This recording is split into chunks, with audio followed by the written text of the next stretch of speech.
Hurriedly convened meetings in Brussels as EU leaders work round the clock to thrash out a bailout deal for Greece and prevent the worst-case scenario, a Eurozone exit.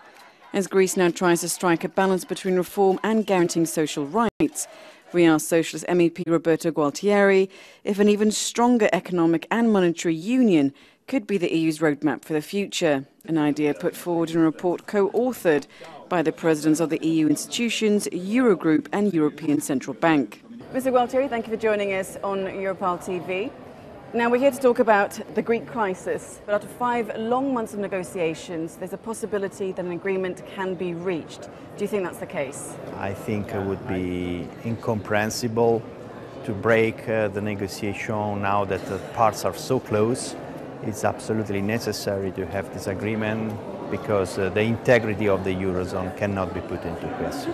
I mean, there is no real option for Greece, is there? It would be very bad for Greece, of course, but would be very bad for Europe as well. Greek government needs to commit to implement reforms because stability support cannot be done without conditions, and it took too long probably to understand that.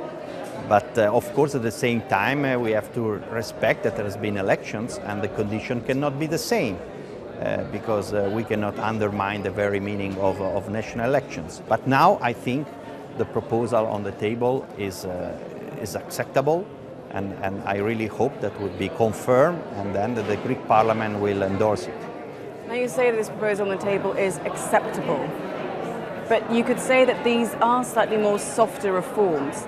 So from an Italian perspective, how do you think other countries like yours, Italy, or say in Ireland, are thinking about this right now, this situation where a slightly more softer version of reform could be accepted? It's not the problem of softening, it's a problem of doing the appropriate reform. Clearly, Greece needs important reform on collecting tax, on improving the governance, and that is sure. Greece needs pension reform, but of course reform needs to be sustainable, because if reform undermines growth, and then they are counterproductive. So that's why also Italy at the same time committed and is doing very, very strong reforms.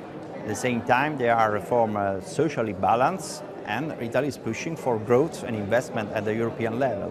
So this is the new framework, and also the Greek solution has to be put in the context of this new policy framework that characterizes the Juncker Commission.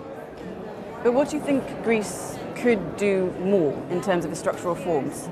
What would you like to see it do possibly in the future? I mean, you talked about pensions needing reforming. What else could be the way forward to ensure that Greece doesn't just keep needing to accept money and loans, but that it can maybe get out of this mess eventually? I think that is very important one element that is the new Greek proposal, that is a called debt break, a kind of automatic clause that if the revenues of the measures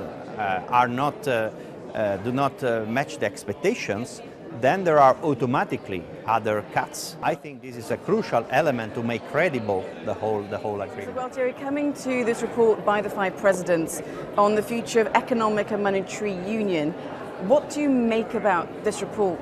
It aims to deeper political and economic ties. We have to put in place a process to build up such an economic government. And the 5 president reports make some step forward, important. I would like also to underline that the contribution of the Parliament of President Schulz, the Brest report, has been taken into consideration in many parts. There are others where we would like to see improvement, and of course we will engage with the other institutions in putting in place a concrete roadmap for a deeper, more effective, more democratic economic and monetary union. But again, do you think possibly there's a chance that in this report they're missing a step? Reforms won't take place till maybe 2017. Would you like any reforms to happen a lot faster? There is, even in the 5 president report, there are measures that can start now to be taken, completing banking union, on the deposit side, common deposit insurance mechanisms, the fiscal backstop of the banking union, and the streamlining of the semester, and, as I said, paving the ground for a work to make the more ambitious steps. What for the Parliament was this convergent guidelines on the one hand, and fiscal capacity on the other hand, as two complementary tools. Okay, Mr. Gualtieri, thank you so much for joining us in a quite chaotic atmosphere. This is the Parliament. Thank you so much. Thank you. It seems to be